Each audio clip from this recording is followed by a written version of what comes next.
Jésus est en vie. 1 Pierre chapitre 4.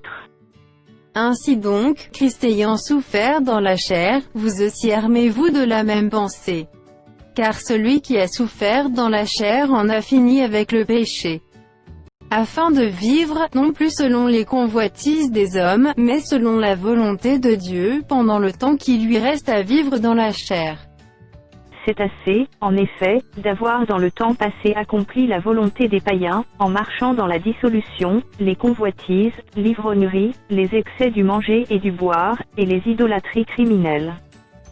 Aussi trouve-t-il étrange que vous ne vous précipitiez pas avec eux dans le même débordement de débauche, et ils vous calomnient. Ils rendront compte à celui qui est prêt à juger les vivants et les morts.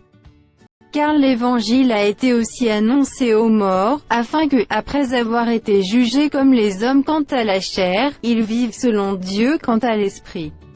La fin de toute chose est proche. Soyez donc sages et sobres, pour vaquer à la prière. Avant tout, ayez les uns pour les autres une ardente charité, car la charité couvre une multitude de péchés.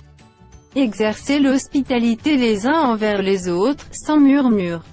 Comme de bons dispensateurs des diverses grâces de Dieu, que chacun de vous mette au service des autres le don qu'il a reçu. Si quelqu'un parle, que ce soit comme annonçant les oracles de Dieu, si quelqu'un remplit un ministère, qu'il le remplisse selon la force que Dieu communique, afin qu'en toute chose Dieu soit glorifié par Jésus-Christ, à qui appartiennent la gloire et la puissance, au siècle des siècles. Amen. Bien-aimés, ne soyez pas surpris comme d'une chose étrange qui vous arrive, de la fournaise qui est au milieu de vous pour vous éprouver. Réjouissez-vous, au contraire, de la part que vous avez aux souffrances de Christ, afin que vous soyez aussi dans la joie et dans l'allégresse lorsque sa gloire apparaîtra.